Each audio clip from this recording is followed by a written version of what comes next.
Hi, I'm Ken Kroski with the town of Vienna. You know, keeping Vienna as safe as possible during snow events is a big part of our job, and it is a big job. And here to discuss that with me is Tim Brooks from the Department of Public Works. Tim, how are you? Doing good. How are you, Ken? I'm doing great. You prepared for snow this winter? We're working on it. We're getting there.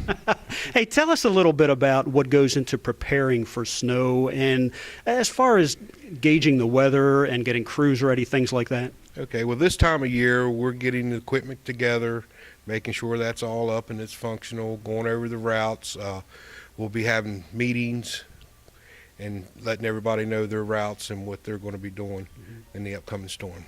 And this includes new staff and staff that have done this before, so training is important? Correct. Training is very important on it. How about monitoring the weather? How do we do that as a town? Do we just use the normal weather service reports? We listen to the news, and we got some weather stations online that we look at, and we go from there. Depending on what the storm, what they're calling for, is how we go about preparing for the storm. And this is a lot of preparation. We're as proactive as possible. So a lot of it depends on when a storm is coming, and we're always hovering around that freezing mark. So tell us how you kind of deal with ice versus snow, and then back to freezing rain. Okay, well, we'll start out salting and sanding, well, mostly salting, unless the temperature is going to stay freezing and keeps getting lower, and then we'll start mixing salt and sand together to get the sand for traction. But if the temperature's hovering right around freezing or a little below, then we'll use pure salt for that. And you have routes that are assigned. There's a lot of, as I said, pre-planning that goes into this. There's a lot of informational papers, standing operating procedures, but you have primary routes and secondary routes? Yes, we have 4 primary routes, and then we have 6 secondary routes. Okay. And we have 6 sanders, we have 5 tandems, we have 5 one-ton trucks for cul-de-sacs, we got 2 rubber tire loaders, we have 1 skid steer, which is a Bobcat, and then the park maintenance has stuff to clear the sidewalks. And we do those primary routes first and then the secondary. And you were explaining to me before how we remove snow on Maple Avenue in tandem? Yes, we have 7 trucks that go out on Maple Avenue and plow them in tandems.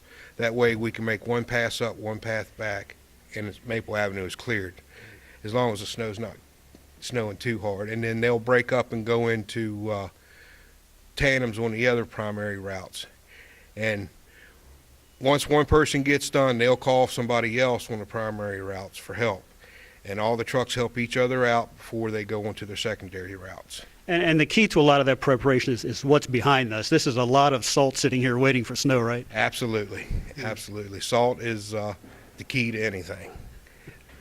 Tell us a little bit about how your staff works on these shifts. I know there's a lot of hours involved, and sometimes these events go on for days.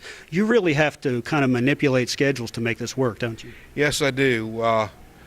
Was deciding on, depending on what kind of storm it is, if we know it's going to run more than 24 hours, we'll bring in enough crew to run 2 shifts, and they'll run 12-hour shifts. And then they'll break and get rest, and the other crew will go back out. And there isn't a lot of simulation training here. It's really kind of on the job, and it's tough work to be out there in tractors and making sure you don't harm property and making sure you keep things safe, right? Absolutely it is. It's very dangerous out there. I mean, as a citizen, you know, you're slipping and sliding. The trucks do the same thing. And the less traffic out there, the easier it is for us. So you mentioned residents. What do residents need to know about what to do and not to do as far as shoveling snow and working with crews?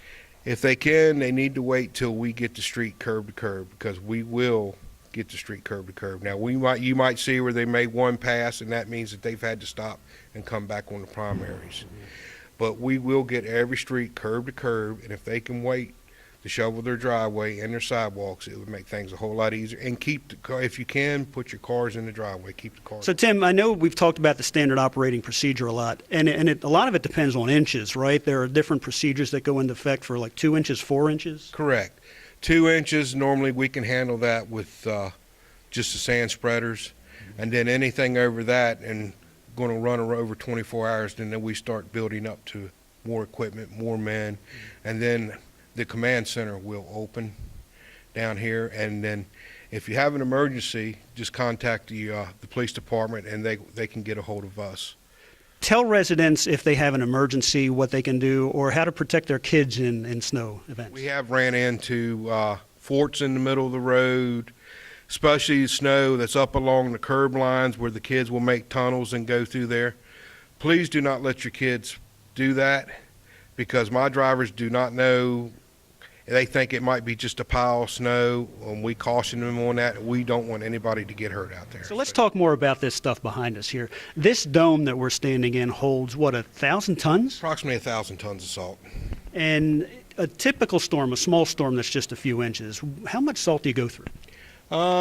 We could go through 200 or 300 tons per storm. And how many trucks and what do they hold? We have 6 sanders, and each truck holds 5 tons, which means 30 tons going out each time every one of them trucks go out. So if we have a tough winter, you have to keep resupplying the salt. Yes, we try to, after each storm, we try to replenish it with what we used.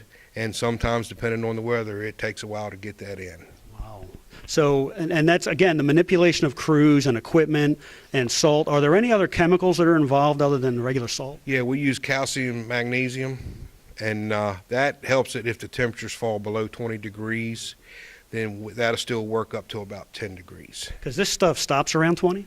Yeah, right around 20 degrees. See, it takes moisture to get this salt activated to turn into what they call a brine liquid. Okay. And and we pre-wet, or put it on the trucks, and then we got a machine that pre-wets the salt, and that helps start activating it sooner.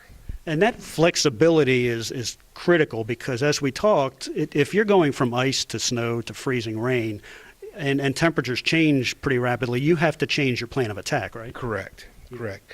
If it's a solid sheet of ice out there and the temperature's staying down below 20 and it's not working, then we'll go to straight abrasive with some mag on that to get traction, and then we'll have the mag on the sand to help the melting once the temperatures get back up. Now, is there anything you can tell our residents about what they should or shouldn't be doing other than kind of shoveling things away from the street and not parking on the street? Try to stay home, try to stay off the road, make sure your kids are not making forts into the snow and all that. Right. So we try to keep the operations going, try to keep everybody safe, and we have information online on the website, right? Correct. Okay, so you go to viennava.gov and you can link to what's going on. We send out alerts. We have a lot of different communications we send to customers, and Public Works is a major part of that. And you are the unsung heroes that do a lot of the work in the town and put a lot of hours in, so we're very appreciative of it. Well, thank you very much. And it really is all about service, right? Keeping the town moving Yes, it is about keeping the town moving. and keeping everybody safe. Yes. Okay, thank you and all your crews. And thank you for joining us on Vienna at your service. I'm Ken Kroski. Take care.